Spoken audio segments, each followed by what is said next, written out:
Assalamualaikum warahmatullahi wabarakatuh. Halo teman-teman semuanya, perkenalkan nama saya Muhammad Taufan Erlangga dan saya merupakan mahasiswa dari Universitas Islam Negeri Sunan Gunung Jati Bandung dengan NIM 12240609090. Di video kali ini saya akan memberikan salah satu ilmu yang bermanfaat kepada teman-teman semuanya mengenai mata kuliah yang sedang saya ambil di semester 1 kali ini, yaitu adalah psikologi. Bagi teman-teman yang sedang belajar mengenai psikologi atau sedang mengambil mata kuliah psikologi, bisa nih menjadikan salah satu video ini sebagai referensi bagi teman-teman semuanya. Di video kali ini saya akan membahas mengenai materi ingatan. Nah teman-teman, kita ada 6 pembahasan yang dibahas di video kali ini. Yang pertama adalah pengertian ingatan, yang kedua adalah jenis-jenis ingatan, yang ketiga adalah proses terbentuknya ingatan, yang keempat adalah faktor yang mempengaruhi ingatan, yang kelima ada hambatan, yang terakhir ada metode daya ingat. Oke, kita tidak usah lama-lama lagi, kita memasuki poin pertama, yaitu adalah pengertian ingatan. Teman-teman, apa itu ingatan? Jadi ingatan adalah sebuah fungsi dari kognisi yang melibatkan otak dalam pengambilan informasi. Ingatan juga banyak dipelajari dalam psikologi kognitif dan ilmu saraf. Oke, apa yang telah diingat adalah hal yang pernah dialami dan dimasukkan ke dalam jiwanya, lalu disimpan kemudian ditimbulkan kembali dalam bentuk kesadaran. Nah, kita juga ada yang harus diperhatikan dalam 3 tahap mengingat informasi. Yang pertama adalah memasukkan informasi, yang kedua adalah fungsi menyimpan, dan yang ketiga adalah fungsi menimbulkan kembali. Itu adalah mengenai poin pertama, yaitu tentang apa itu ingatan. Kita masuk ke poin yang kedua adalah jenis-jenis ingatan. Nah, di sini yang pertama adalah ingatan jangka pendek perantara, yaitu adalah ingatan hanya diingat ketika perlu mengingatnya saja, diumpamakan seperti risiko. Lalu yang kedua ada ingatan jangka pendek segera, yaitu adalah tempat dalam otak yang menampung informasi-informasi yang baru saja masuk. Lalu yang ketiga adalah ingatan jangka pendek kerja, ingatan ataupun memori yang hanya difokuskan untuk saat ini, seperti hafalan-hafalan. Contohnya ketika teman-teman menghafal suatu pelajaran atau suatu hal yang akan diimpikan di sekolah maupun di universitas. Oke.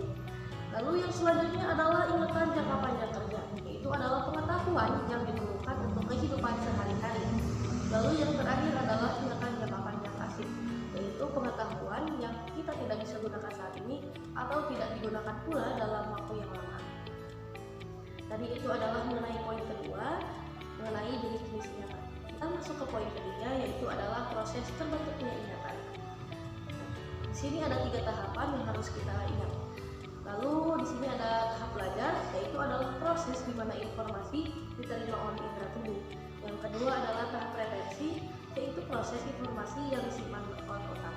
Lalu yang ketiga adalah tahap retrieval, yaitu mengenai memanggil kembali ingatan yang telah tersimpan sebelumnya dan membentuk ingatan-ingatan yang baru.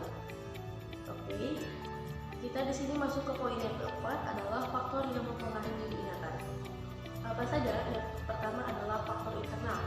Yang kedua ada faktor eksternal, yang ketiga ada sifat individu manusia, dan yang terakhir adalah usia. Yang poin kelima ini adalah hambatan-hambatan dalam mengingat.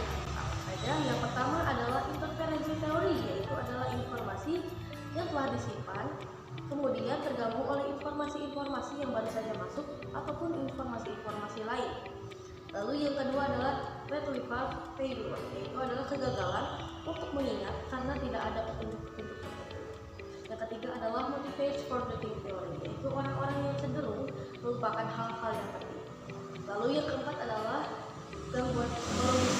Gangguan ini terjadi karena penyimpangan informasi yang menyebabkan kita lupa. Yang terakhir ini adalah metode daya ingat, yaitu ada beberapa hal yang harus kita ketahui. Yang pertama adalah mengenai metode loci, itu adalah mengasosiasikan tempat atau benda yang berhubungan dengan ingatan. Lalu yang kedua adalah sistem kata kunci, yaitu adalah dengan cara mengaitkan kata dengan hafalan-hafalan yang harus kita ingat. Lalu yang ketiga adalah teknik menghubungkan, yaitu mengaitkan satu kata dengan kata lain melalui gambaran. Lalu yang keempat adalah teknik akronim, yaitu adalah menggunakan imajinasi untuk mengingat sesuatu. Yang kelima ada teknik akrostik, yaitu adalah membuat konsep abstrak yang lebih konkret sehingga lebih mudah diingat. Oke teman-teman, itu adalah mengenai materi ingatan.